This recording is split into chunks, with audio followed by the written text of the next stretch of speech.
Hey guys, welcome to Chief Pigskin's YouTube channel. You're about to watch a home clinic where we find one quality coach and he talks on one very specific subject. If you'd like to see more of these come your way, please like and subscribe below and check us out at clinic.chiefpigskin.com. All right, hi everyone. Welcome to another Chief Pigskin Home Clinic. I'm Dylan Mack, one of the videographers for Chief Pigskin and head coach at Elmwood Park High School, just outside of Chicago, Illinois. Today, I'm stoked to be able to talk with Lambert Brown, head coach at Wayzata High School in Plymouth, Minnesota. Thanks for being with us, Coach. They're just outside of Minneapolis. Coach Brown took Wayzata from a 2-7 in 2017 to 13-0 with the state championship. So kind of a big deal. And that also earned them the #1 ranking on Max Preps in Minnesota. So that's pretty cool. Coach Brown was also the runner-up for the 2019 Don Chula NFL High School Coach of the Year Award. So Coach, thanks for being with us. Thank you for taking time out of kind of our pandemic busy day. Yes, no problem. I'm really happy to be here. It's nice. It's been phenomenal being home and being able to spend time with my kids and my wife, and we're all kind of here together. But it was also nice that you took them for a little bit, and they're all running around for a little bit. My wife owns 2 dance studios, so they're up there dancing at the studio and running around. And so I get a little bit. I'm taking my hour and a half quiet time here, and I'm gonna enjoy every moment of it. So Gotcha. Really, really good though. It's just fun to be able to do this and be able to connect with our coaches and find some different ways to teach and coach. And so I'm enjoying all of it.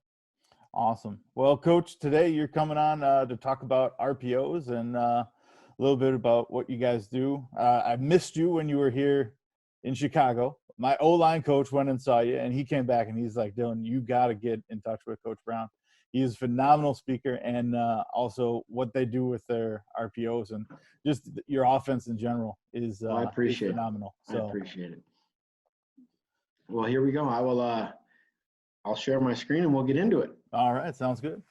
All right. Well, again, thanks for having me. I'm excited to do this and excited to kind of be here and get a chance to talk about what we do. Again, I think you mentioned we're in Wayzata High School, so we're about 15 minutes west of Minneapolis. A school of about 3,900. Great place to be, great tradition. Thankful and that I was able to come in and take over a great head coach who had won 3 state championships and had done some great stuff for the program. And we were able to come in and really try to keep that tradition going and make it and try to get things to another level and get back to where we had been at one point. So my contact information is on the screen there. If anybody has any questions as this gets done and people are watching it, shoot me a call, get me on Twitter, send me an email. I love to chat football. I think everything that we do, what I love about the game of football and the coaches, everybody's willing to share and learn from each other. And so, we've got just chances to learn from a bunch of different people and take things from some great coaches. And, a lot of what we do, some of the things we got was from spending a lot of time with Kirk Shiraka here at the University of Minnesota. That staff has been phenomenal in terms of just being able to share. And we've got some really good football coaches here. When you think about spending time with Coach Shiraka, spending time with the coaches at Mankato, Minnesota State Mankato, another great football program. Just spent a few hours last week or a couple weeks ago, I said, right before all this hit with Glenn Caruso at St. Thomas and his offensive coordinator, Bruce Carpenter, just kind of learning from them and spending time with them. So it's what this all is. And so I'm more than happy to share because I think that's what this is all about. So we get into a little bit of just about us. It's my 3rd year as head coach here at Wayzata. I've been at 3 different programs. So I was at Fridley High School. Well, I was assistant coach at White Bear Lake, which was my alma mater for 3 years. I was at Fridley High School for 2 years. We were able to turn that program around and do some really good things in 2 years. And actually, my defensive coordinator played for me there. Our cornerback coach played for me there. And so I always kind of look and say, am I doing the right thing for the game? And anytime kids want to come back and play for you, that's always our coach for you. That means things are going really well. And then I was at Chaska High School for 4 years, and we had a good run there. Loved it. Loved our kids there. And then was an athletic director for 2 years actually at Maple Grove, which is a bordering school of Wayzata. and kind of, I wouldn't say fell into that, but wasn't looking to be an athletic director, and got into that and loved it. But when Wayzata opened up and the opportunity here, we live in the community already. My wife's a Wayzata grad. It's a great school district, and not only great education, but they really support everything that the kids do and all their academics and athletics and all that. And so we want to be a part of it. And it was lucky enough, and then things worked out where we've been blessed to be here. And so yeah, again, we were 2016, I came in and jumped on staff, and as I guess you'd say the assistant head coach. Didn't really have a defined role. Came in August, right before the season, knowing that I was going to take over the program, kind of planning on that, and really just kind of was able to observe the program, see our 9th grade, our 10th grade, spent a lot of time getting to know our younger kids, but also help out with the varsity and kind of see the program. So kind of a unique situation where I got a year so a full season to kind of see, hey, this is the program, and then be able to jump in and take that over. And so we were 2-7 in 2016. I think they're like 3-5 the year before that, and then we were able to bump back. I mean, in 5-5 in 2018, we lost 4 games. 4 of our games were by a combined 10 points. So we had taken some positive steps against some really good football teams, and just hadn't found a way to kind of break through and find a way to finish games. And so. And in 2019, we were able to kind of find a way to finish those games, and build upon that and what we've learned in the past, and end up 13-0, win the state championship, and what a phenomenal feeling that is to kind of get there and be able to do that. And so we are an option football team, and so what that means, really, our goal is to be right. I played in a flex bone background, so I played in a flex bone offense in high school, and that's what I started coaching.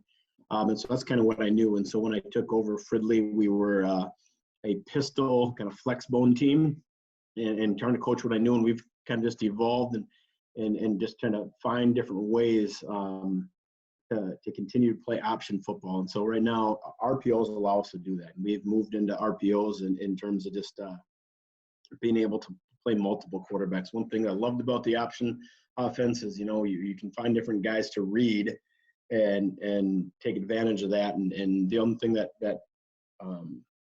kind of has always been tough is you have to find the guy at quarterback. And what a RPO has allowed us to do is we can find that guy, but he can have a different skill set. So, if he's a great runner, we can see gap, we can read C gap defenders and come out and throw RPOs. And if he's more of a pocket guy and can make those reads and get the ball gone, then we can still be an option-based offense, but not have to get him out moving in order for the play to go and to threaten the defense. And so we think that option football allows us to take advantage of the defensive deficiency. So just the alignment to formation. So we can find ways to get defenses to align formation, allows us to read their best player. So we can take some guys and try to make them wrong after the snap. The other piece is that allows us to take advantage of our players' strengths. And so we can get the best guy the ball based on how we call the RPOs, what we're calling, and how we're setting that up. I think those are really important things as I'm going through and trying to figure out kind of, I just think you have to know who you are and what you want to do. And I know I'm an option guy, I struggle to just call a play and say, that the play is going to be right. And, they're going to line up correctly. They're not going to be an adjustment. They're not going to bring a pressure. All those things that can happen. I struggle with that. And so I'd rather, do a great job Monday through Thursday teaching our guys what we're looking for and what to do, and then allow them just to go execute fast on Friday night. And I think option football allows us to do that. We're a zone team, and, coming from a veer background, we've started messing with zone quite a bit in 2013, and then have just continued to move, and now that's kind of been our base thing. And then the real reason I think it's great against all fronts. I think it's really hard to predicate. I think, if you get a bear front, that can present some challenges. I think there's some answers within that and how you line up and what formation, what personnel groupings you're in. There's some different things, but I think, there hasn't been a game where we've gone in and said, hey, inside zone's not going to be a viable play for us. So we're a tight inside zone team. So we really are downhill. And then the other reason I really like it, simple rules for O-line. We always want to create consistency and confidence. I want our O-line to play fast. I want those guys to get off the ball and know what they're doing and feel great confidence in doing it. And then I also want to maximize double teams. I think anytime I can get a 2-on-1, life's pretty good.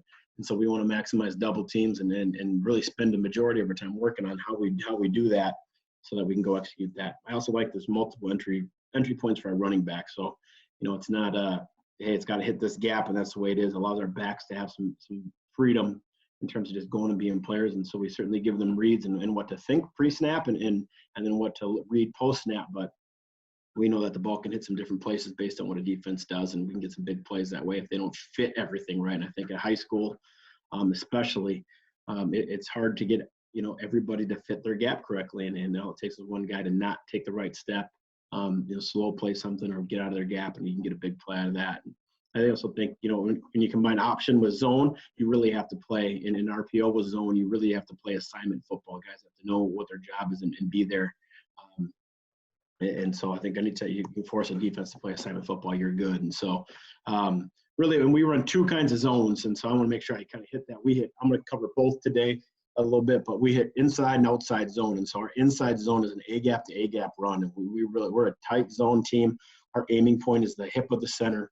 And we are coming downhill and trying to hit that, hit A-gap, and then if not, we can bend it back to the opposite side. And so we don't really bounce very much to the front side. We're more like front side A, back side A, and then bending back. Where in our outside zone, we're more of a B to D gap team. We're looking to hit B gap if that's there. If not, we move on to C, and then we move on to D, and we kind of work that way. In our inside zone, we stress vertical double teams. We want to get vertical double teams, get guys hip to hip and moving. We're a more Crowther technique where we fit that tip of the spear stuff. That's kind of what we do. We gallop step into our double teams. And then our outside zone, we're horizontal double teams, and we are like a square drag scoop technique where we want to keep our shoulder pads square and really work far to far, our far shoulder to their far shoulder, and work to that based on kind of their alignment, but that's our thought process. In our inside zone, we think that's a downhill physical run. I really wasn't too interested in putting things in that aren't physical runs. We want to make sure we base our offense on being a physical team. And then our outside zone, we tell our kids it's a positional run where we have a position we need to work to get to, and if that player takes away the position, then we overtake and we use that leverage against them, and the back will make us right. And so we think combining those two things gives us a lot to have to defend. So why we like inside zone? We run inside zone. We run duo. I know duo is kind of a big word right now and things like that, but that's really what we base ourselves in.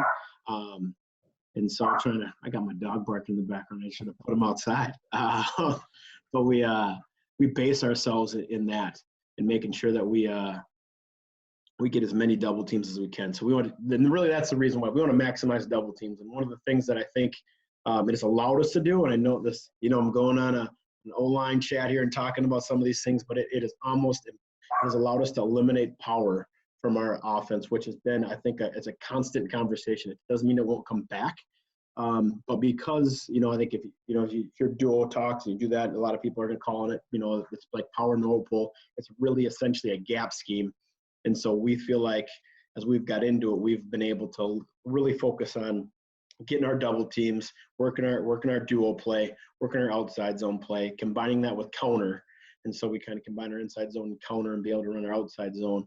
And felt like with those things, our kids can get really good at those techniques, and we don't have to. And now we've kind of eliminated the need to have to teach a square pull and get a O lineman up on a backer. And we really went to that 2 years ago, mainly because we had one guard who we felt was pretty good at it, one guard who wasn't as good at blocking in space, and we were just trying to figure out like what we want to do there and how do we want to flip them, do we not, and just decided to. That we can get what we want to in what we would traditionally call power in out of running duo. We also think that it protects our quarterbacks, and it allows us to not get our quarterback hit. And then I think that it allows us to get a bunch of different backs and really work these techniques so they just have a good field of vision, which takes reps. It takes practice in that, but they don't have to be, a great speed guy. We love it if they're both now. And we felt like we had a really good back. Christian Vassar right here is a very good back last year. Really did a really great job, but he doesn't necessarily have to be all those things, when we can still be productive in the play because of how the holes open up and what shows up there. So other things here that we've got, how we teach it, our inside zone, our tight zone play is we teach our kids GF2. And so what that means is a gap, fat man, second level. It's something we've been doing since about 2012, 2013, and really trying to keep it as simple as we can. So, we, in our scheme and as we're talking, I'm certainly looking and making sure, hey, we're working our double team to the +1 here, and we're working those things. But when we teach our kids really base themselves in the GF2. And what that means is if there's a D lineman in your gap, we're going to block them. So you have to know if we've got somebody in our gap to the zone side, we're going to block them. And so we've got really two things that can happen. If you are on your own, so let's say we're running zone to the left and you're left guard, you have a 3 technique on you, you're going to be on your own. And so we call that a wall technique, which we want to wall that guy and keep his technique, keep him a B gap player. And so we use inside footwork. We call it just inside footwork, which means we just flip our footwork and make sure that we keep him in the wall. So keep him in that B gap. So that's our solo technique. If there's somebody in our gap and we're working a double, then they call the double, and we gallop technique to that second level. So they're going to call that the gallop technique and do that. And so that would be, if we're working, there's somebody in your gap, and the uncovered lineman is the one who calls a double team. And so you'll see that if there's no D lineman in your gap. So then they call the double. So again, we're working zone to the left, our O-line zone to the left, and we've got a shaded nose in there, and a shaded nose and a 5, let's say. And that guard knows there's nobody in my gap right now. I can call a double team to my inside player and help him out. So he can call a double team with the center, and they can work that double team technique vertically to that. And so I think that's really allowed our guys to play fast. When we draw it up and we go through it's pretty quick. We go through really and teach it just like this. We go through, and I'm going to go through kind of how it looks. But we're running zone to the right here. And so as we're running zone to the right, we'd look and go, hey, covered or uncovered? Hey, I'm covered. Got any help? Nope, he hasn't called it. So I got a wall technique. So I'm going to wall that guy. Covered or uncovered? I'm uncovered. Nobody's in my gap. I'm going to call the double team with the center, and they can gallop vertically to the linebacker. Okay, anybody in my gap? Nope, I can call the double team. Work vertical. Somebody in my gap? Yep, I have to block them, and they call the double team. And then when we have we're base 11 personnel, and really I like base 11 personnel. We get into a bunch of 12. If we have the personnel, we'll go to 10. And we have the ability to do that and to get into some 10 personnel sets. But I really like keeping that same personnel in the field as much as possible. And so we do some 11, we do some 12, but 11 is where we start. And that allows, so we teach our tight end here he tracks the tackle's hip in order to cut off the C gap defender. And that's how we teach it. Our tight end's job in zone is the backside C gap defender. And so what that looks like then when we add a tight end in is we can, again, same thing here. We're working a wall here. Nobody's in my gap. Call the double team, double vertical. Nobody's in my gap. Call the double team. Somebody's in my gap. Got to block them. Work vertical. Somebody's in my gap. Nope. Okay. Can work this. And now these guys can double and work vertically. I love it. I love calling it this way. If teams want to line up and stay in their over front and do that, it allows us to get 3 double teams and allows us to oftentimes read this linebacker here, or we can read safety over here. We just try to find where that extra hat is, and I'll get into that a little bit. When we put a tight end away, again, his job is a C-gap defender, so the blocking looks the same. But now he knows he's the backside C-gap defender, so he swipes across. So we don't call a separate play and tag it differently when we want the tight end to swipe. His job, our off the line tight end, his job is to always take care of the backside C-gap, and if we want him to stay front side, then I tag it or I put him on the line. And so we think that's just allowed them to kind of know, here's your job, do your job wherever we align, and allows us to be pretty multiple in our formations and go into games with multiple formations without having a bunch of different calls. And And so, and the reason I get asked kind of this a lot, why off the line and why right here? I think we can easily be a 20 personnel team and put a back down here, back here, and do the same thing, or a fullback type. What I like is when I like the tight end out here and playing in this formation, because I think we have an immediate vertical threat. We've got an immediate vertical threat right there. I'm going to go back and erase some of this out. A vertical threat here. He can be a perimeter threat here. We can swipe him across. He can double team right here in our schemes, and we can insert him here or here in any of our run schemes. And so I think it just gives us a bunch of diversity in what we do out of the same look. And so I kind of want to look the same and be multiple, but as simple as possible. And so I think that allows us to do that. Again, we add a tight end in and get into our 12 personnel stuff. O-line blocking looks the same. We're just swiping across now. We go against an underfront. Here's what the underfront looks like to us. So, and I always like to start on the zone side. So we're zoning to the right here. So again, things exactly the same here. I got somebody in my gap. My job is to block them. I'm going to wall. And wall really is a front side technique. When we wall, that's a front side technique. We really typically don't wall backside. If somebody's in my gap, I'm going to wall. So here we've got nobody in our gap, and we tell our center with a shaded nose he can work and be heavy through, but we don't gallop back into that. And that's the one time we don't gallop back into our double team. And the reason we've found that our center's snapping the ball, galloping back in, that they had a really tough time, especially if we were able to capture him with our guard, backside guard, getting back off on a backer. And so there was many times that we would work that double team, and these guys would be crushing it, and the pole would open up right here for the back, and this backer kind of step and be able to kind of fold back in and make that play. And so we've tried to make it easier for our center to say snap, step with your play side foot, work your steps vertically now right here, but don't gallop back into it. So that's one thing that we found going against this front has been really good for us. Now again, he's got someone in his gap, he's got to block him. And so we allow now, because we've changed that technique, we allow our guard, our backside guard, if you've got a shaded nose, if he's a tight shade in here and you feel like you can't capture him, we allow him to down block that and say block him on the angle you find him. If he is playing more like a 2-eye and he's out here, then we work our zone steps and try to hit it inside. Our back aiming point, just so you can see how this all ties in, our back aiming point, let me just, is right here. And that's where we really work. We actually work to the back side. And this is really why this play against this front is really why we feel like it allows our back to come downhill.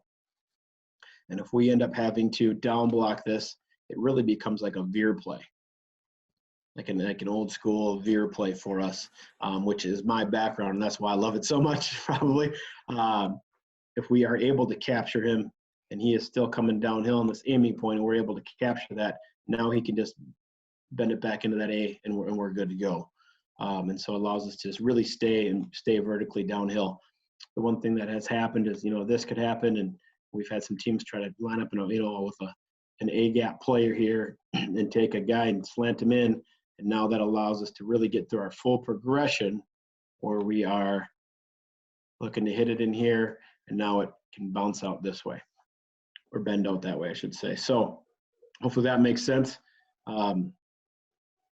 Next thing we got, same thing, we add a tight end in, we're walling to the front side, and we're going to work our solo. He's kind of going to solo work up but be heavy through that nose to help out. We can get this double team here, and we can capture this. So we feel like this, I really like this when we're trying to do any third level RPOs, reading, finding who those run fitters could be. So that could be a run fitter there. He could be a run fitter, probably going to stay back and play cover 3. So we kind of try to find those guys and find ways to take advantage of who the extra hat could be. Again, we're swiping back to this. So wall, solo vertical. Okay, got a solo block there. Now we can veer and back. And so we So just gives us another way. Again, we don't call it anything different. It's just our same play call with running the zone to the right, but our tight end knows. This is probably our favorite way to run this with a third level RPO. And one of our favorite ways to run it down on the goal line when we get down there, especially if we're going to play fast. I love being able to just get off the ball, backside tight end, swiping back. It cleans everything up for our old linemen. It really lets them all just get off the ball and work really hard there. And now we get this great double team here. We can work it up, work this, and make sure we capture that, and we can swipe back and really protect our quarterback, and it gives us some more time to read things and get the ball gone. And it's a run against an odd front. We are working our base way of doing it is to push an odd front. And so what I mean by that, if pushing an odd front is we're running zone. We see so much of edge guys trying to come. Just because how we're all part of it is just how defenses are structured. Rarely see teams that are going to play and kind of put this guy out in space, and we can formation that. And then we adjust that with our O-line. But our base way is to do that. So these guys are going to push it. And so we work our double team out here. We work our double team out here. And then we get our third double team with our tackle tight end. And so love it in the fact that I get three double teams, downhill run. So I can work our three double teams and really take advantage of them being out of position. Just like all that about the play and being able to attack an odd front that way. The other thing so we can add a tight end and backside, we still get our 1, 2, 3 double teams, and we can pick up a backside edge. We can put the tight end away, be either a 2x2 or a 3x1 set. Either way, we're probably, 3x1, they might spin down. But in 2x2, we're probably going to get too high. It allows us against a too high defense to go, hey, get your 3 double teams, swipe back and protect that. And then we typically are reading a safety, one of these two, depending on what play we're running. And I'll kind of get into that a little bit, but I think to understand it all, you have to have a structure. And here's one play I put in here. We don't do this. We stopped doing this. Our defense is an odd front defense, and they give us fits with it. And here's why we don't swipe back when we don't have a tight end over here, is because I feel really good about this. We see so much tight front, where if this guy's going to be a C-gap defender, this is a great play because now we can get here. But we see so much tight front and so much of teams trying to take this guy and put him in right there, have him be a B-gap player, and or they might stunt something and slant the front. We're going to see a bunch of those things, and I think everybody who's seeing odd fronts. And so when that happens, that makes it almost impossible for our tackle to cleanly get through to the linebacker. And so he may end up getting locked into this guy, and we end up swiping out here, and that will linebacker can stay free and make the play. And so I think the way that when we push it, it's not a sound way to run the play, in my opinion. And so we don't do that. We don't swipe back like that against it. What we would do rather than do that is we'll just call the play the opposite way and end up pushing it this way. We can change it on the line if we need to. And we end up just pushing it this way, pushing it this way, pushing it this way. Or we can motion our tight end over pre-snap, and then he can work a double team with the tackle vertically. And so I think those are just more sound ways to run the play and keeps you from getting caught up in some of those things. And so hopefully that makes sense on how we run inside zone. I want to go through that. I really want to go through the structure. And so if you guys understand kind of the flow of the presentation, I really want to go through how we're blocking things and why we're doing it. And then I want to get into what we're looking to attack in our RPO game. And so we run wide zone, wide width. It's the next play we go to, and why we run it is it allows us to stretch the defense horizontally. I talked about we're a square drag, kind of scoop technique team, and so we want to keep our shoulder pad square. And I think that's really been huge for us with teams who want to gap exchange and teams who want to stunt. We can pick all that up on the fly because everybody step into their gap, and it allows us to really hit some big runs and take advantage of teams getting out of position when they're trying to gap exchange. I think it opens up our interior run game. It just makes teams aware of what we can do outside. And it also allows us to open up our deep play action. And we've got sound protection when we marry those things up. Again, what we do outside zone O-line play, when we're covered, we've got a covered man, you're going to reach that D lineman over you. So we call it a gap step, and we just want to take a 6-inch step to our gap. If he's really wide, we teach that we have to open up to the angle of the defender. And so if he's wide, we may have to open up our foot a little bit more, but we want to open up flat, take 3 flat steps to the sideline with our shoulder pad square. We want to get, our head to their play side number. So we want to go our far shoulder to their far shoulder if we can. And if that D lineman fights outside, we want to use that momentum against them. And so we're going to take our inside arm and really drive that on his shoulder pad and drive him out to the sideline, allow the back to get a real clear window of where that play is going to hit. If you're uncovered, your goal is to overtake the first D lineman to the play side. And so again, our O-line steps are all the same. Everybody's got to do the same thing, and so it allows our O-line to be a little bit interchangeable. And so they want to take their same 3 steps, same 3 flat steps, work to overtake them. If that D lineman that they're working to overtake is gone, then they're allowed after 3 steps then to work upfield at a 45-degree angle to take that second level defender. So hopefully that makes sense and how it looks quick. I don't have as many for this because it's pretty simple, but we would flat step here, really working to take that. His job, he's working to overtake. Our guard is going to work to overtake here. If he fights hard to the C gap, then we are going to work our angle vertically. And he's in our gap. I want to work to capture that. He's going to work to capture that and overtake. And then we can work vertically, thinking that our backers when we come here. We really work our backside guards quite a bit on making sure that they keep their eyes on this backside window for run through. So I want to feel this and see this backer. And then our backside tackle has got to work really a great flat step to take that 3 technique. If we're seeing a good 3 technique or they're going to stunt and try to bring that, we have work just turn open and just trying to work to rip and running cross face as well. And then our tight ends, they've kind of got that same technique, and they work this technique with our O-linemen in our O-line indie sessions. And so they're going to take that flat step and work to block that outside linebacker, whoever that force player is. Against they're going to play, an over front. We're working that same thing. We'll start on the front side. If there's no overhang, our tight end can now be heavier to try to capture the edge. So these two can be heavier as they work their double team. He knows he's got somebody in his gap, so he's got to block that.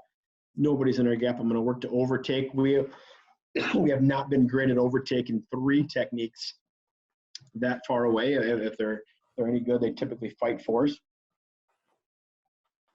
And so we kind of work to overtake it, take those steps. If it's not there, take that angle to cut that off. And he's still, again, got to see this. And now we're going to work to cut that off, work this B gap and climb it through for any fold player in there. Anybody wants to come backside.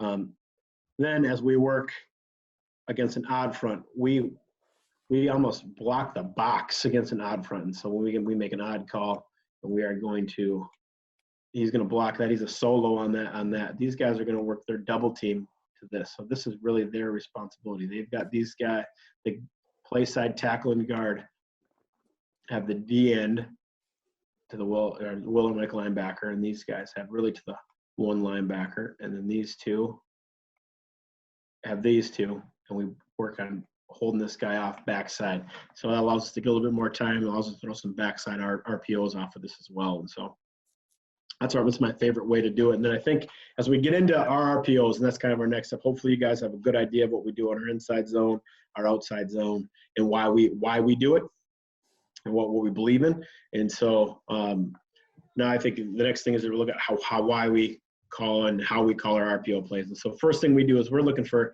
an advantageous formation versus the defensive front. I think if it's a balanced front, we want to be on balance. We want to try to find ways to make them do things they're uncomfortable with, and get them in positions they don't want to. So we're either going to do it by a balanced, unbalanced front, defensive front and scheme, and then we're also going to do it to try to find guys that we can put in space and make them the conflict defender.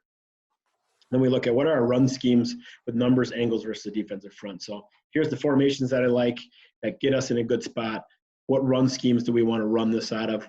With our 3 base run schemes being inside zone, outside zone, and counter, we really look at going, what are the run schemes that are best against us? Which way do we want to run those schemes? and then we identify who that extra fitter could be. So who's that extra run fitter, and then that's our conflict defender, and then we try to we pick the best out of our menu of RPOs. What's the best RPO to take advantage of his run fit? So if he fits here, this is what we're going to throw. And that's really how we do it. Our RPOs are interchangeable for the most part, besides really two schemes. We just run with outside zone, but other than that, all our RPOs can be run with inside zone, outside zone, and counter. And so we get a ton of reps at getting good at those things. So I'm going to get into a couple different things. And first is our second level B gap reads. And so as we do our second level B gap reads, I like it because it can be run with any quarterback. And so we can run it with really any of our schemes. We can run our inside zone scheme and lock the backside tackle and read that inside linebacker. We can run our outside zone and lock the backside tackle and backside tackle and guard if there's a 3 and a 5 back there. We can do those things and read the inside linebacker. We can also run our counter and lock that backside tackle and pull and make it a trap play. Or we can run our counter and lock that in with our tight end. We call it GH counter, which is probably our favorite way of doing it and reading that. I think it takes advantage of backers seeing pull, scraping over the top, and now we can hit that space right there. So I think it takes advantage of plugging inside linebackers in our zone schemes. The linebackers want to fill in there. I think it takes advantage of plus linebackers who are going to pulling guards with that. And so it's kind of our version of pop pass. And so as we get into that, I was going to make sure that I see this. So we are going to be running zone here, zone down to our left. So down bottom, this is us here in the blue. And so right here, you can see there's our read as the inside linebacker. Okay, so we feel like we've first got an advantageous formation. We have a tight end back here, so a nub tight end back here, our other tight ends here. And we feel like we've been able to get these guys out of the box in a 3-by-1 formation, a nub tight end. And it's really gotten their, they've got their safety back here and a corner back here. And so we feel like we've buried a couple guys back here to the boundary, and it opens up things out here for us. And so when we are running this, it will look just like this as we're going. We are going to really work and read this linebacker, and we're going to go vertical and try to replace him with our tight end.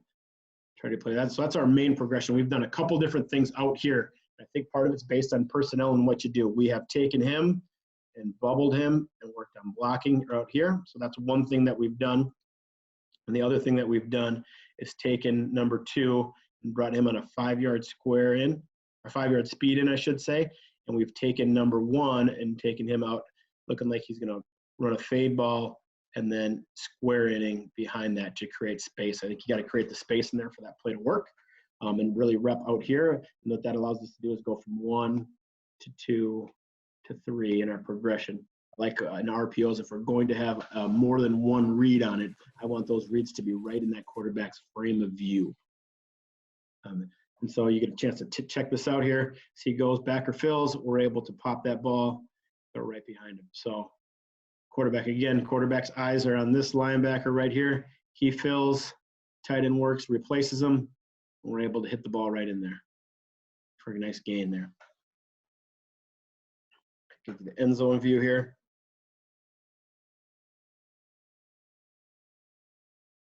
So again, we're on a 3-by-1 formation out to the right.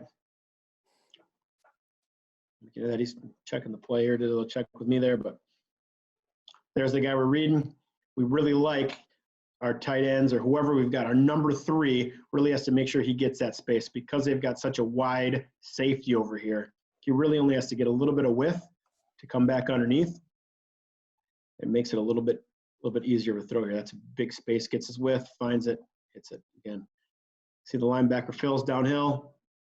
I think a key coaching point on this, our back does not do a great job of this here. I think a key coaching point for our backs when we're running our B gap RPOs, he is ball to backer. And so his job is to get that ball and run it. If he does not get the ball, his job is to block the linebacker that we're reading. And I really want those guys to look like they've still got the football. I mean, hey, make that guy tackle you, get him out of there. Don't let him redirect and get in the throw window. So again, we're down here, same game. We're down in the goal line. Here's our linebacker read right here. We're running zone down to our left again. Kind of same formation, same game. They have taken that safety and put him over the kind of tighter over number 3 as we get down to the goal line. And so our quarterback gets the ball gone fast and really puts that on him down here to get that thrown. And so end zone view, I think, is a great view of it as we get into the play. There he is. He's kind of outside of this a little bit. And just we've got a lot of green grass right here that we want to take advantage of. So he's able just to get inside, get that leverage, tuck that ball away. Nice score there. Now we've kicked him out a little wider here, and just widened him out and wanted to make sure we give ourselves some more space in there as they've started to kind of try to redirect on that. So, and here's our linebacker that we're reading. We're zoning to the right this time. Quarterback's able to pull that ball, get it thrown before the safety can come down. Again, that's a tough read. Safety's on a back pedal. Then you got to try to redirect, get downhill, and you got some big tight end and allow him to go and run and make some plays here. As we get down into this view here, I think one of the things I like is we're running our zone. I just want to be able to talk through this a little bit. We're locking right here. We should be working, right? So as we're locking backside, now I think our tight end misses this, but really as we're working this, these guys should be working their double to here. These guys should be working a double. And sorry, he's got, I apologize there. He's got somebody's gap, so he's got to block him. So he'd block that. He's got somebody his gap, so he's got to block that. And he should really work and be heavy through this, seeing if he comes and being able to block that. Because if you don't, that guy can come free. And I think we miss him here, if I'm not mistaken. And he's able to come free. Where really this tight end should be out blocking that. And I think that gives my viewpoint of an RPO in terms of its success for our O-line when we throw the ball. Is I always watch and go through with them whether or not it would be a successful play if the ball was given. And I'd look at this and say, if we would execute this and block this guy who's coming free, he was way out here on the edge. We've got some successful run lanes in here. If the backer was not to come in. And so I feel good about that, where we would be on that. So that's how I feel like, we can't be an RPO offense and not always coach our players. We end up throwing the ball probably 30 to 40% of the time, probably 30% of the time. And we don't have very, very, I think out of it, we are probably 90% to 95% in our run scheme with a pass play tagged on it. And so we're very committed to it, and this is what we want to do. And here's an odd front who's just moving around. They're just trying to create confusion. You can see their inside linebacker is the guy we're reading right here, and that's the guy we're eyeing up. We feel like we can account for everybody. They're trying to create some confusion, trying to see if they can man up down here. I like it against man, especially getting this guy to be our best guy, and and being able to come something off that. And so we're able to just win inside there and come up with a good play. There's a view of it here. There's that linebacker we're reading.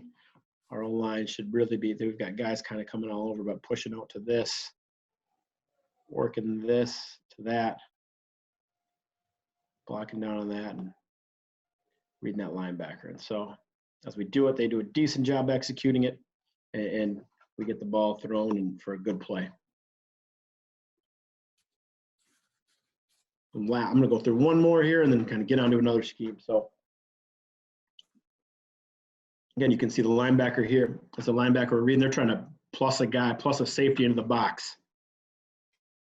So as their scheme is, they're trying to bring him down and add a guy down to the box. That safety's or the backer's flat-footed. We're able to just find that green grass and put it in there.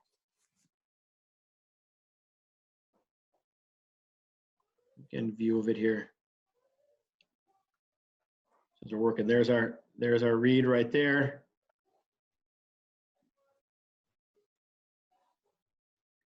Flat-footed, able to really, I think our tight end does a really good job of getting himself into the green grass and finding himself a way to get open and getting a big score. And don't like that the ball came out. Luckily he was in already, but I don't like the ball came out there at the end. Hopefully that makes sense. And in terms of our B gap read, so we do a couple things. I just want to make sure I give you an example.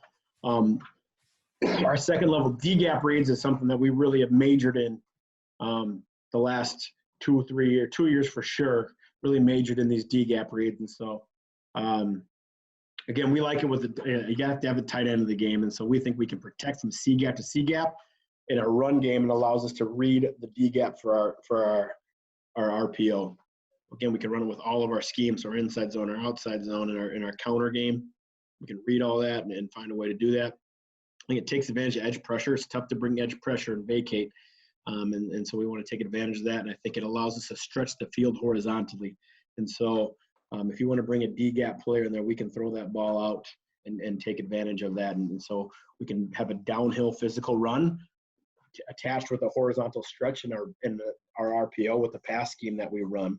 I think that really makes it difficult on a defense. And so, right here, as we're looking at this, we are running this out here with our first thing we put in is our now screen. So we run a bullet with number 2, but I think what we've liked with our last year, our quarterback was our first-year starter, senior coming in, battled for the job, kind of was our number 2 JV guy 2 years ago, and really came in, battled, and he was really more comfortable throwing to a target and not as comfortable throwing to the bullet out here. And so what we ended up doing is trying to make sure that we take advantage of that and do what he does well. And so now we're going to push out here to block the corner, and then we come back to the ball with number 1. And so we're in a now screen. And so again, you can see as we're working it, there's our read key. There's a D-gap defender. He's in the box. Just pull that ball, get it thrown. We just really want to drive for 5. And I think it's a little too much dance in there. He gets 9, but I really want to drive for 5. Anything after that's great. Anything after that's great. And so as you can see how they're lined up here, they're committed to stopping the run. They are committed to stopping the run here. And so even as they shift and move, he's still a run player. And so it's a lot of space out there. We want to take that and make him make a tackle in space. Okay, same game. And there's our read key. Now we're running our zone scheme to the left, and we're swiping back this way, swiping back across. And so again, they're off, right? They're giving us lots of grass out there, and we just want to take that. And ultimately, in my mindset, I want to take that. I want to know situations. So if it's 3rd and 1 and they give us that, I'm okay with it, but I'd rather give the ball to a running back, and try to drive downhill for. So I typically don't, I'm not calling this a ton on those short yardage plays, but open, first, second, open down and distance stuff. This is all stuff that we're going to do and take that until we can get them out of the box. Because ultimately, I'm running RPOs to get guys out of the box so I can run the ball. I think that's a winning formula for us. So again, they're committed to the run. There's our D-gap defender tight on the line, so it's a pretty easy read for our quarterback. He knows I can get that ball gone as quickly as possible, get it out there. Let's go. So one more there. Here's an example. They've got the D-gap defender is outside of the box, and so he's outside of the box out here. And so as we go, our quarterback knows I've probably got to read that out and see what he's doing post snap. So he stays wide. We're able to give the ball and get a positive run for 9. Here's a viewpoint of that. So again, our D-gap defenders way, kind of out here, and they're trying to play some different stuff here. So as we go, here's a great example of kind of what I want it to look like. So we've got a wall technique here. We've got a hip-to-hip double team here, a hip-to-hip double team here. One thing that our tight end needs to do a better job of here is getting his head across and keeping him from penetrating. And so we let our tight ends, where our typical alignment is right where he is, we're kind of 1 by 1. It's our typical tight end alignment. But if he knows he's got a tough block there, we really want him to come a little bit flatter to track the hip. If we're struggling with it, we line him up away and we swipe back. And so we just want to always have answers and not let anybody take something away. We also have done some things where we motion him and just motion him across, motion him back, and give him an angle, and then come and kick out.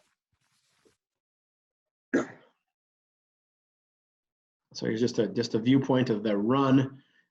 Good double teams by our own linemen. I'd like that wall technique to stay a little tighter. fold players getting in there a little bit, but we'll take a 9-yard run and then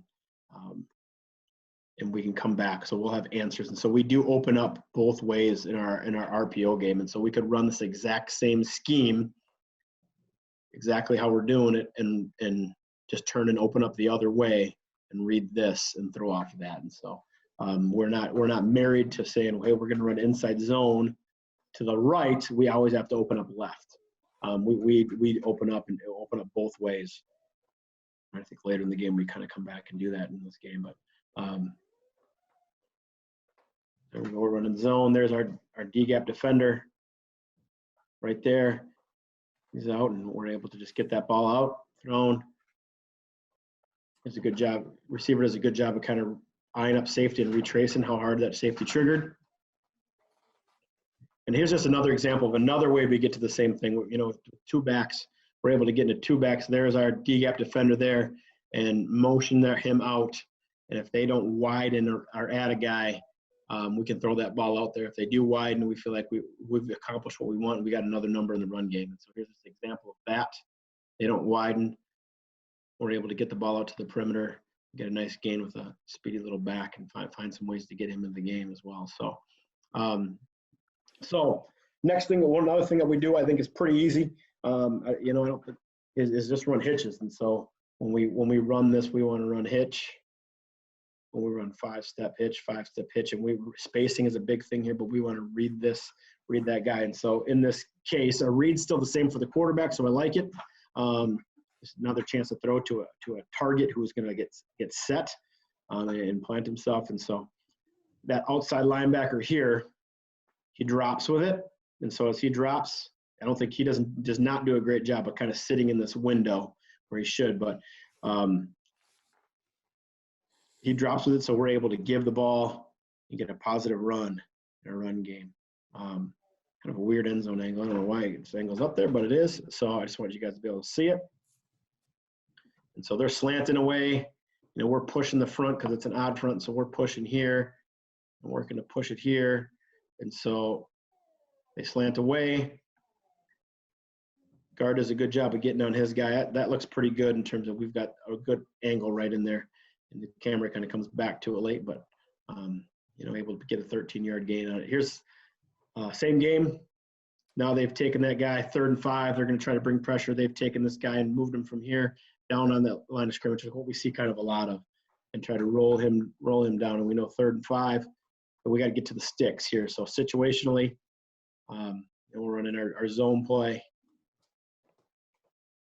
A zone play with that and being able to RPO. I think one of the things that RPO has given us is we are able to attach our quick game to our run game without having to have we do not have an extensive quick game. I think last year, I probably just pure quick game, probably called it under 5 times. And 2 years ago, through the season, in our 2018 season, we called pure quick game 18 times all year. And that was with a very, very good quarterback who went up to South Dakota State University and was able to compete and started the last, I think, 6 games for them and was a really good player, but very good RPO player. We were able to get the ball going and do that. Here's another example. Here's in our state semifinals. They're playing and we're in our 12 personnel stuff, and so they're trying to get him to be in the box. They're playing a high safety over here, so we've got to have some answers for that. And so this is one of our answers, being able to get that ball gone quick. And so, again, we're running our zone scheme. They're working our zone scheme up front, zone to the left. He sits in there. We're able to get that ball gone. I wish, we really try to teach this guy to turn a knife. And he knifes right into that guy, and I think they give us a first down or dang close to it, but we really should have been an easy one instead of. So here's an example of just kind of, you can see the zone scheme and the double teams. As we're working our zone, as we started here, he's got to wall that. He's got to wall that and work that, and he's going to come to that same side with him and work vertically. He's got nobody in his gap, so these guys can double team back here. He's got to work that and work that. And so they're working that double team, and looks like a different technique. Didn't see that guy. So got a double team here. You guys can work their double team here, wall that, and really track that hip and block that first defender who's coming in. Our tight end does a good job of that. You can see of just kind of stepping in there, seeing who's coming. Good job on the double teams. I feel like if this ball's given right there, our back has a good seam to run the football and probably has a one-on-one on the safety. So that's how I'm evaluating it. And that's really what we come back and talk about on the sidelines. There are definitely some times where I say it might be there, but give the ball because we got it. And so, but I want to be able to dictate that. I want to be able to kind of make those adjustments on the sideline, but give our quarterback that right thought process. Again, they've put him down here on the line. Again, our quarterback looks out and sees that they've come down and pressed. They've come down and really brought somebody down hard over number 2 and played that corner off. So he doesn't like that look and decides, I'm just going to give the ball. You know, when he kind of came over, hey, why'd you give it? Hey, coach, didn't like that look. Didn't like that look with that call. And that's on me. And I'm very, I believe you got to be very willing and open to say, hey, that's a bad play call by me, or that's a bad RPO tag. And so there's these times like here against that front, our hitch concept's a bad call. And they just rotated down to that. And so, I got to come back and have something we have looked at and talked about, hey, can we get up? And when we see this, can we call this and can we check that? And in this game coming into playing these guys, I wanted to make sure we were doing what we were good at, and we were very good at running the ball. And so I did not want to get ourselves in a position where we could maybe make a check out on the RPO game and either not communicate it well, not have something happen and force ourselves into a throw. I want to, so I think part of that is just knowing, if Joe Burrow is playing for me, I may say, do whatever you want, man. I would like that and let him do whatever. And you saw that LSU do that quite a bit, where there were some advantageous boxes, but he was able to see where the throws were and make those throws. And so I think it's just about knowing your personnel and really building that around that. And so here's just a viewpoint of our zone scheme here. Again, inside zone scheme, he's working a wall this, he's working a wall that. We were moving the ball pretty well, and they moved to kind of trying to cut up front. And so he works his cut technique, and these guys do a great job of getting hands-on and then moving on. We're working our double team here vertically. He's tracking the hip. Allows us, you can see that with those guys not allowing this cut block to take them out of it, it really opens up the run. Where he's really shooting to take somebody out, or center moves right on. They get actually a double team on that, and the guy becomes a non-factor. So then I think you have to have answers. And so for us, we just went through and talked about that was a bad play call. We kind of said, if they're going to play this way, we've got a couple things we can do. We can bullet this guy or bubble that guy and run him underneath.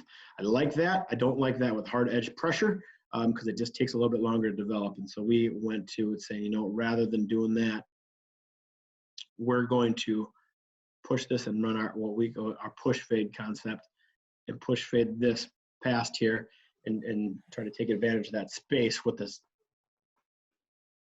free safety play in center field. I feel like that's a good throw for us. It gives our quarterback a chance to throw it to open space. Even with the corner, just takes enough to sit on this. Corner just kind of sits enough where it allows that throw to open up. I think he really has the opportunity to throw this ball, to be honest with you. This kid was a very, very good receiver for us and constantly made clutch catches like this, and he was able to get the ball out there and have a positive play. In the same game, we come back and run it down here on the goal line. They're coming down and pressing, and we're down, in the red zone area, and right here you can see we've got this space out here. It's not a complete ball, but I think it's a good example of why we have to run our routes correctly. And I think if we push this out, he's getting a little too vertical. I think if he kind of works to stack him and pushes out to the pylon, that's a catch. That's where our quarterback throws the ball. I also think the way that he's tracking this, we probably can hit this in, and he can sneak in right behind that for a touchdown, but we don't. And luckily, we score a couple plays later. But just want to be able to show you guys this, another answer for us. And once they come down and play, they decided they were playing the corner off and playing a safety off, trying to get another guy in the box, and then moving him outside so that's how they were playing our 3-by-1 and trying to keep him, the RPOs, from hitting right here. And so we were able to run our fade out concept and read that outside linebacker, and they widen that guy, bring that safety way back, trying to keep a shot away. And we're able just to flip that ball out there to green grass and let an athlete go be an athlete, and it's a good play, and I'm pushing my limits by walking down the middle of the play and talking to guys, but I want to be able to show you guys just a couple of variations. And this, I think really RPOs is having answers. And so I don't like having an answer that attacks the same space against the same defensive structure. So if they're going to come down and play a high safety and a corner off and keep that D-gap defender in the box, here's my RPO. If they want to bring the safety down in the corner off, here's what I want to go to. If they want to play both those guys down, here's where I want to go to. I think just having those simple answers allows you to kind of do a couple things and compartmentalize. I really compartmentalize. Here is our run scheme, and this is the run scheme that I like against the box. And then here's what I like in the pass game and in our RPO tags. And so next thing I want to just quit another way is just throw in the and coach, if I got to hurry up, you just let me know. But I'm enjoying this, so I want to make sure I give everybody what they need. And so the next thing is we like to run slants against D-gap defenders. And so out here, there's a D-gap defender in the box. They've got one safety in the middle of the field. And so we're able to take advantage of him widening with our tight end and throw the slant, or we give the ball in this one. He widens, so that's why we give the ball. Sorry. He widens with that. And so we're able to give the ball. Get a nice run in here. So I'll give you kind of the end zone view. As tight as we can get here. And there's the guy we're reading right here. We're able to really work everybody down and working as they slant into this. Just find that crease, and there's a great example of kind of our running back path. He is coming straight downhill.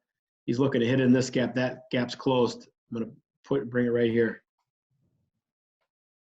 And so able to do that, get a nice run, get tackle the end zone, another 15 yards like that. And so as we go here is we're running this up top. And so there's our read defender right there. There's a D-gap defender. There's really not any help out here. So this is what I think the power of a run pass option is, where if I'm going to drop back and pass, he is going to be a flat drop right into that space. He's got to be. He's got to drop back and take advantage of that, and it helps him out.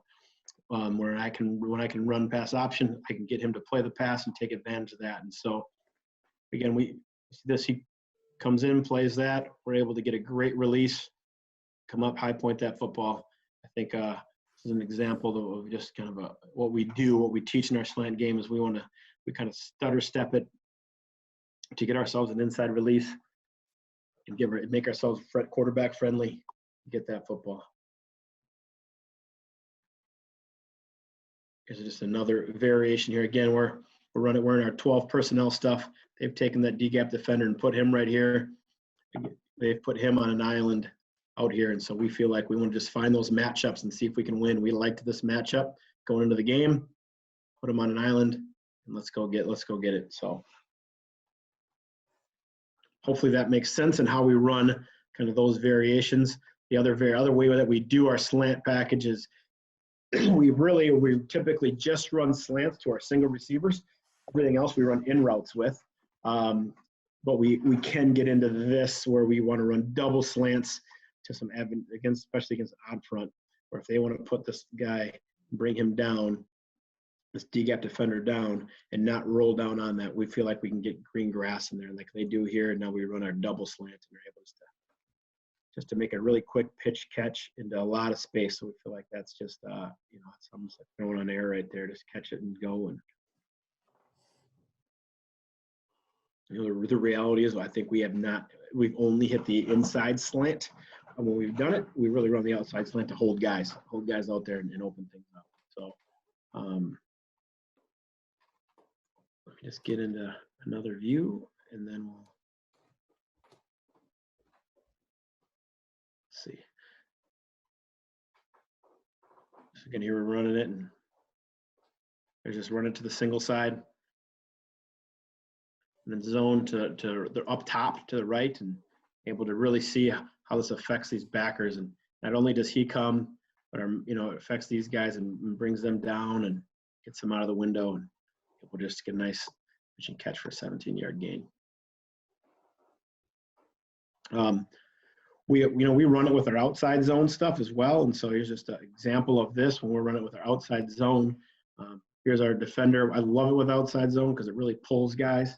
And so here's just us running our gallop steps, our scoot technique, and just really opening that up. And so you can see how much it affects the backers, knowing that we've got the threat of running outside zone and running it really up to this D gap all the way up. We can run it all the way up there. If they have to move with that, move with our back, just clears up windows. Here's just an example of it. As you can see, they're working. I wish our center wasn't quite as shoulders turned quite as much. These guys are doing a good job of shoulder square, shoulder square, shoulder square, shoulder square working. These guys are all working that technique, and you can see because he doesn't have his shoulder square, the center's not able to. Center really pushes the guy into the play if we were to give the ball. So that was one of our things, and talking through that. The other thing that I want to make sure I cover, how am I doing for time, sir? Got about 15, 20 minutes left. Perfect. I need it. Okay. Good. I always believe in getting, making sure it's good for everybody. So third level safeties, this is, we're really an RPO play action team. And then our third level RPOs allow us to get into some play action throws and some deeper throws without necessarily having to call a play action. So, when I look at how you call things, I think you could be a run guy, you could be a pass guy, and then you kind of that's your main thing on the two ends of the spectrum. And all those are good. And then I really want to live in the RPO play action world and give myself all those things. And so that's kind of where we live and try to. I think that allows us year in, year out to feature our talent and not be, kind of stuck in, hey, we don't have this type of kid or we don't have this type of line. We can't be successful. So our third level RPOs, we really base them on safeties right now. And so we can run, again, we feel like we can run with any type of quarterback. I think it's best with tight end in the game, C gap to C gap. Again, we can run C gap to C gap and read D gap, but the way we've had the most success with it is really running it out of our 12 personnel stuff or having a motion attached to it and being able to protect really C gap to backside D gap. Then it just really protects our quarterback. It keeps edge pressure from getting in there, and then gives our quarterback time. And so sometimes it really looks like a play action when we're really RPO, and it allows our play action to look like an RPO. So we do it with our lateral schemes. We used to do it off inside zone and found that there's oftentimes the coach on the opposite sideline right in the official's ear the second we get past 3 yards or whatever that would be. And so we have decided that we're most beneficial with doing this out of with our outside runs, and so we were in our gap schemes because we tend not to get downfield quite as fast as our zone.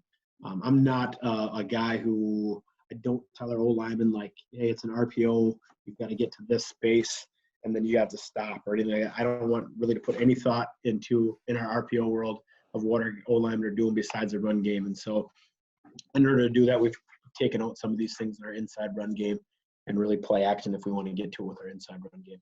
And so, but I think it takes advantage of safety run fitters, and now we get a chance to stretch the field horizontally with our run game, and then stretch the field vertically with our RPO. And so, I just want to give you some examples. Here we are running. We can kind of motion this back over. We are running. This is outside zone away, so we are running outside zone down to the bottom of the screen here, and there's our safety read.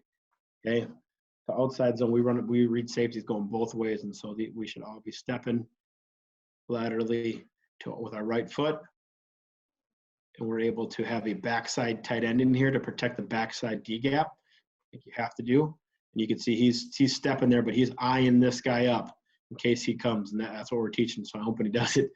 So there's our run game.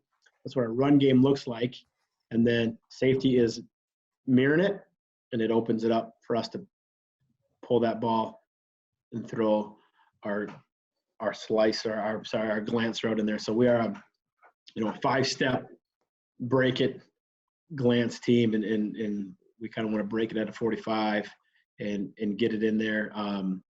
We do a couple different things with it, and if we're playing a 2-high team, it's important to go through that. If we're playing a 2-high team and we had a 2-high safety structure, maybe we were in 2-by-2, and if we are a team that's going to work inside and push and block safeties, then that's how we run that glance route. We're going to work inside, get inside that guy, look like we're going to push safety and try to run past it, knowing that the only way we're going to pull and throw the ball is if he adds himself to the run game. So hopefully that makes sense. I think having just some set ways where our quarterback knows, he's going to be right there on the hash, 18, 20 yards on the hash, 5-step break, and they're able to throw the ball with confidence. Again, here we're running outside zone 2 at this time. And so we're 1-high safety. We're in our 12 personnel, so we tend to get a lot of 1-high in our 12 personnel stuff.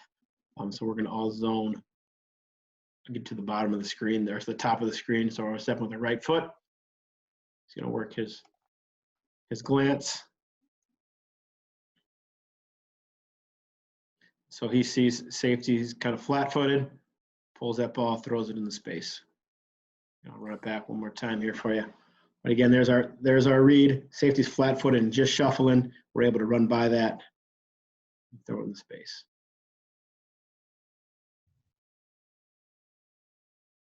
You see, just as you see the O-line scheme here. Again, I'm a big believer in we got to take care of this backside gap for our quarterback. I just don't want those guys to ever have to worry about getting hit backside. And so he shuffles down to see it, but eyes this up. And I just want you guys to see that. You can see our scoop technique. Guys are just working their shoulder pad square. I feel like if we gave the ball here, we probably got a good run. I wish our back would kind of carry it out a little bit more, hold that safety, but that's probably one of those things we talk about. Here is just an example of us with our stretch play. So we run our stretch play. We don't change anything in our outside zone blocking scheme. What we do is turn and open up just right to it, downhill, right out of our pistol set. I like it as it's a good downhill run. I think it gives our backs a good vision, and I really like it when we feel like the play might end up bending back into B gap there, and it gives our backs a better angle to execute that. So there's our safety read right there. You'll see as we open up stretch to it, safety steps down to take that away. We're able to run our glance route right behind it for a big play. Show you the end zone view here. And here's our read guy right here. Like that, I think it's really hard to be a 4-4 cover 3 team and take away this play, take away slants, take away, if you're going to play this guy down in the box, it's really tough to take away our slant RPOs and our glance RPOs. So again, that's how that opens up. And again, you can see the O-line scheme here as they're going. They're all working their scoop technique, center overtakes. I feel like that's a pretty good play. It's got a chance for a good play, at least to be a positive yardage play for us. And we want to just put everything in place. One thing that our guard has to do here is that our left guard, as he works to step, they get a slant. He's really, after he gets to his 3rd step, he's got to work vertically right there. He should be working vertically to try to cut off this linebacker. He doesn't, and it would allow that linebacker to get in there and make the play if need be, if we did give the ball. So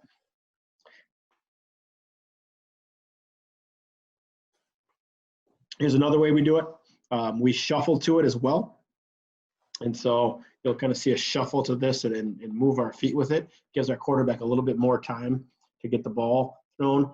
We see this quite a bit where teams are going to play off and inside to take away slant and take away glance. And so we have to convert that. So we want to make it take our steps, give him his shoulder like we are going to run the glance, and then push it back out to a fade. So here's just our adjustment to that. When teams play that way, here's our adjustment.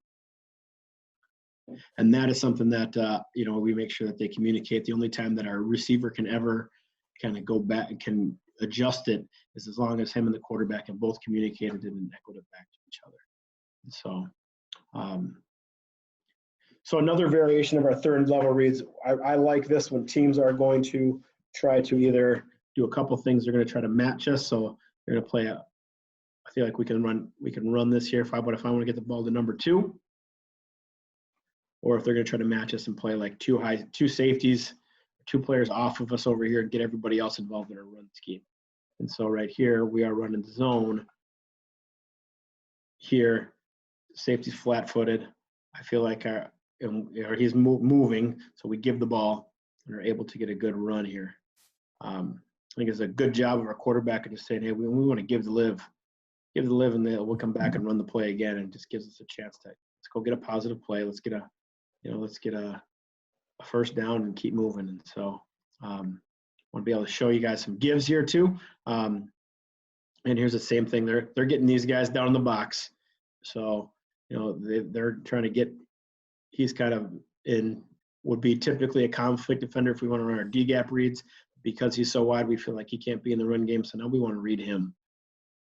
We want to read this, so they're going to try to play, a guy high here. There's a corner off high over here.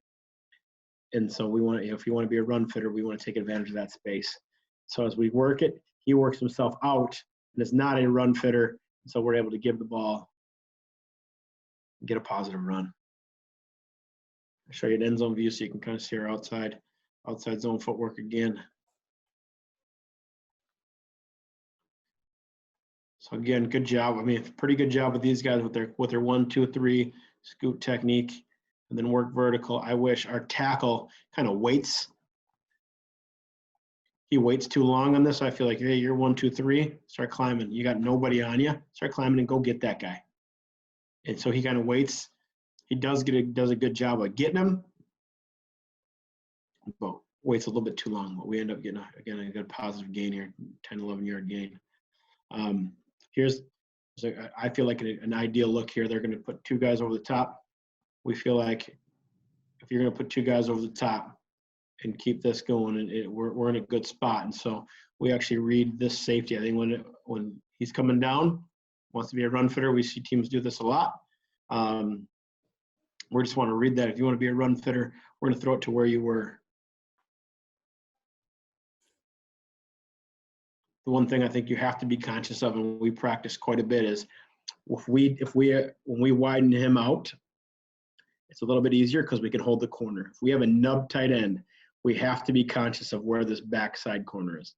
We have to be conscious of where this backside corner is. And so, like this one, we get it in. If we're a little bit nervous about it, we can run it this way, or we just play action it and allow us to hold him with a route.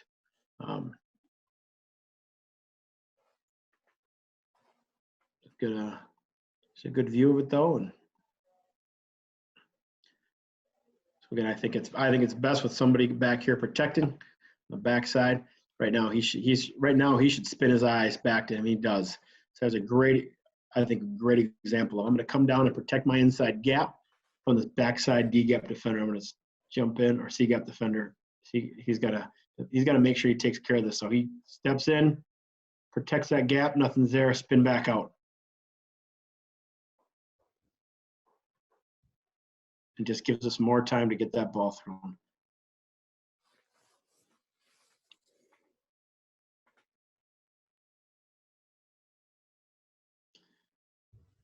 So we'll get into this next one here. And we're working it. They're going, hey, we're going to play a corner, a high safety, and we're getting everybody else in the box. That's a packed box. And so we feel like we got to be able to do something to take advantage of that. So as we see that packed box, our quarterback sees space, he takes that space and is able to throw it in there. And that was, we really pride ourselves hard on working on kind of sideline adjustments. I think we see a lot of people come in and they're going to throw kind of what they feel like they want to do that week against us. And so feel like boom, we can beat him across his face and big play. All right, so these guys they manned up against us. They're kind of a double flex defense and wanted to, again, this was, can't really tell, but it was a snowstorm during this game, and it kind of picked up as it was going. It was windy, and they said, we're going to man up and not let you run the ball. Man up and not let you run the ball. And so we're able to just up, run our outside zone and see if they add the defender who's got to take the space, which they've already added him into the box. Our quarterback knows pre-snap, hey, I'm going to ride this thing, but I'm throwing the ball. Throws it in there, and we're able to get a nice touchdown at a crucial point in the game.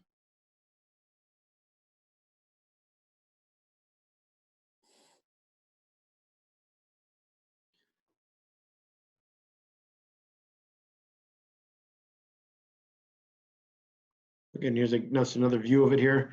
So here's the safety who can take it away. Here's the safety you could drop in there. He comes down the box. We throw the space he vacated. So we really just have to work with our safeties or with our quarterbacks on what are the two things. If we are running it with number one, who's going to take away the space? We're going to read that safety.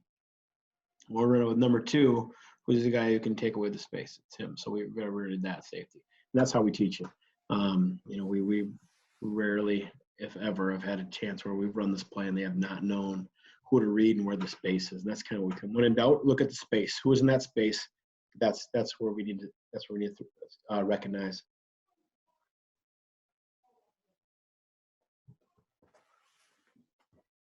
And routes are the same.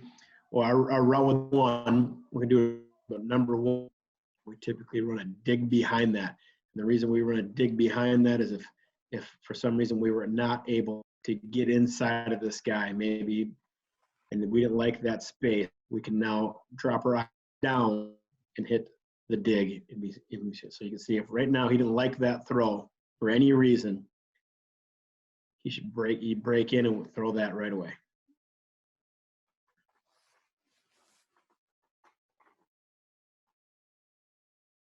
Just going to show you the outside zone scheme here as we're working it here so you can see. Fast forward to this check with me stuff here. So when we run quite a bit of check with me, especially I think with younger quarterbacks, it allows you to get the right play. And I don't want to put a ton of thinking in our kids' head.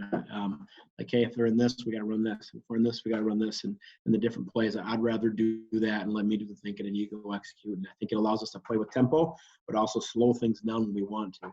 And so I think, I guess I should say it's all about tempo, but I think it allows us to play fast, but then also slow down when we want to, and so it allows us to dictate the tempo. See, these guys do a pretty good job here of blocking this, and I think right now, if we were to give that ball, he's got a chance to run. I wish our tackle got a little bit heavier on that play side number, but we got a chance to run the ball in there and at least be positive and give ourselves a chance to go. Here's just one more variation. I think it's just kind of about how creative you can be. This kid was a really good player for us. Going to the University of Minnesota, playing there, and when we knew, like, hey, if we formation and we line up in this formation, and we're in our, I think 13 personnel right here with a tight end here, a tight end back here, and another tight end here. If we get in this formation, we are going to a high safety. We're really going to get cover 3 every single, and that's really what it's going to be. And so we knew, so we end up reading a corner on this one. And again, it's a game plan thing. It's kind of what we repped that week and said, this is going to be one of our variations out of this personnel group, knowing we were going to run this formation quite a bit, and which is what we did. And we ran this side zone, going away from the H and swiping back. We ran it with counter coming back, and we ran it with zone going both ways. And so we knew that was going to happen. So we're able to line up, read that corner sits, throw that ball behind it. Just another way, if that corner was the back pedal with it, we would give the ball, and we feel like we got numbers to run. He's nosing. We're able to throw the ball, get a big gain. So hopefully, Coach, hopefully that was what everybody needed, guys. Again, this is my contact information. So if you want to talk a little bit more about how we do stuff, I try to give you a sample of as much as I could and then cover things. But there's my cell phone, there's my email, my Twitter. Hit me up any way, shape, or form you can. I'm hanging out. I'd love to talk ball. Love to hear what you guys are doing. And even if you want to call and say, hey, Coach, I disagree with this. Can you pull and poke a hole in it and give me I was looking to get better and do that. And so, again, I just want to say thank you. Appreciate you guys and appreciate the time and an honor to be here and do this. All right, Coach, if you could actually unshare your screen, I'd just throw a couple questions at you real quick. No, totally appreciate you taking the time again. No, I loved it. RPOs is all about having the answers. I love that statement, Mike. I totally agree with you. Like, I'm not one that runs the ball a ton. We throw the ball like crazy. Yeah, I think you gotta, I think there's a million people win in football a million different ways. Right. And I really think it's more like what do you believe in? What can you coach?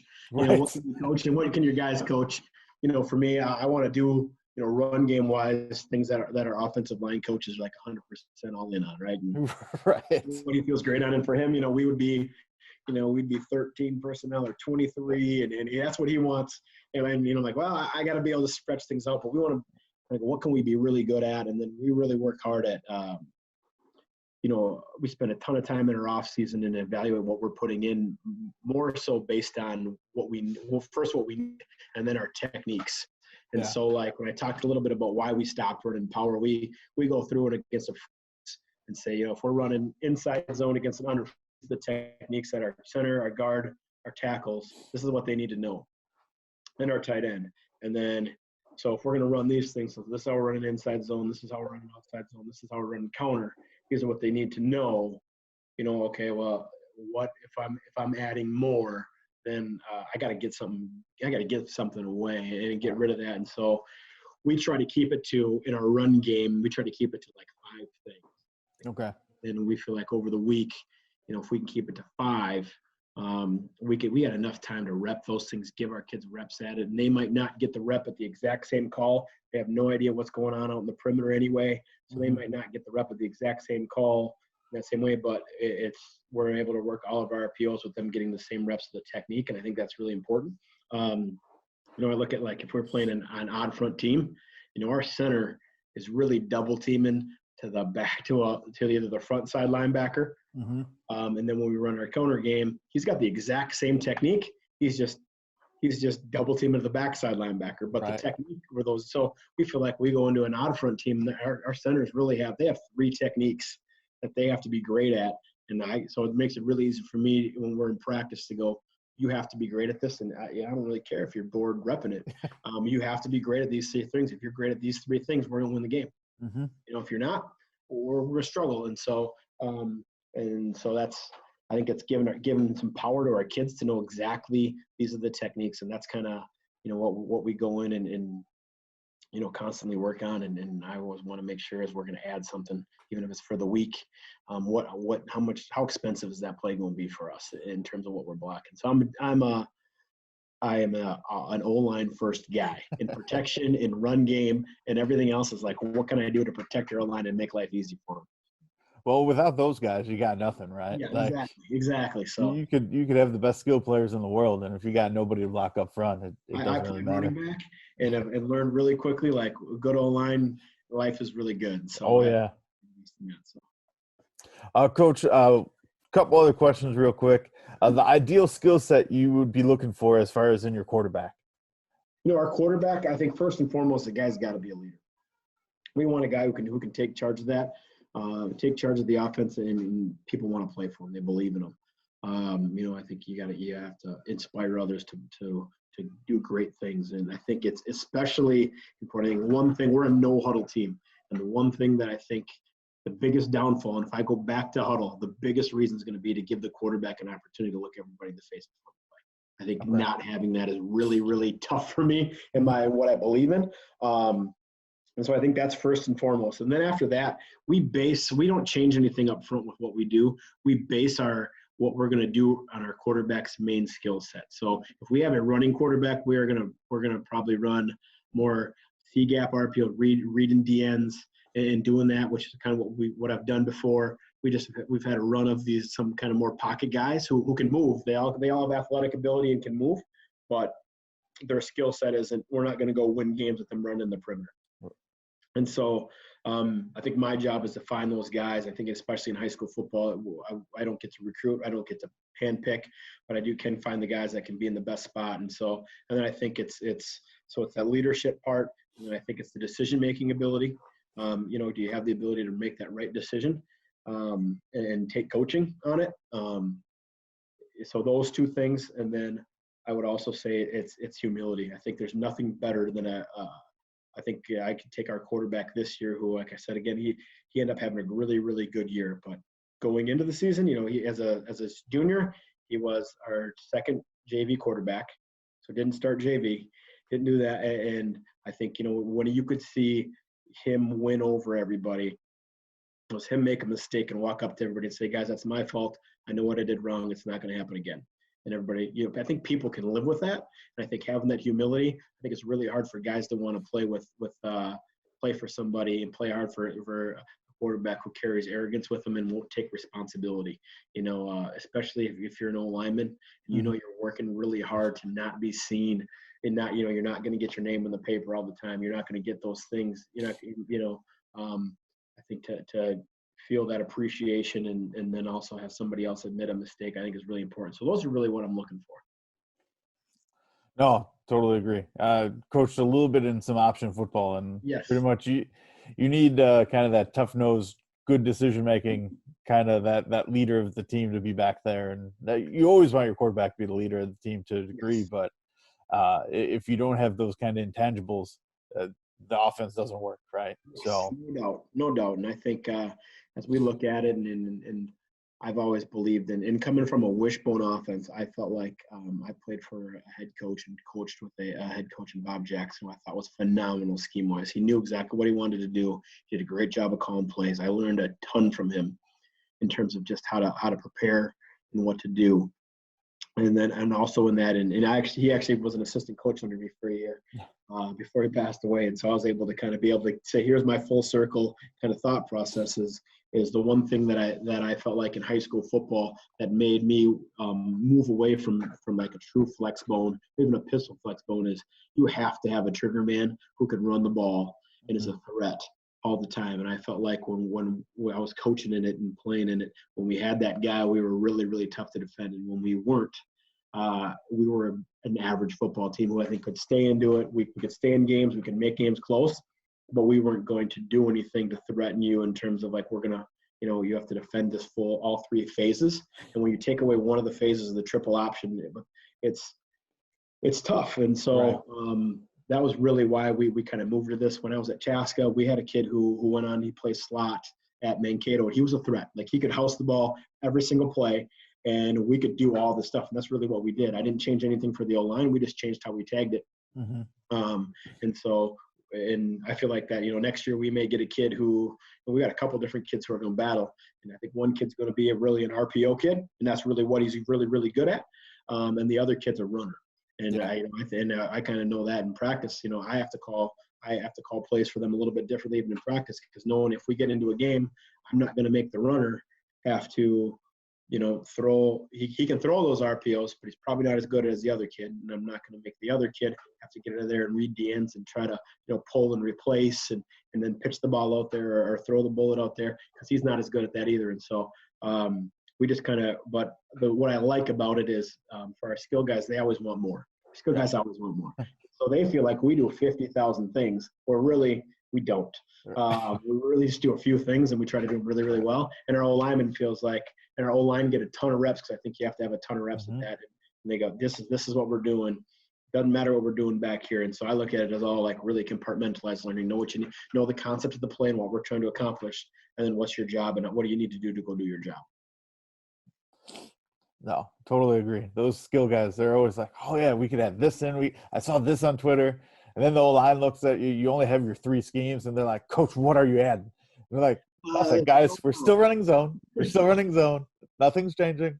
Well, there's no doubt. They I love it when they come back and they say, yeah, I saw this. I was watching this game and I saw this. I love that you're watching football. I love that you love the game.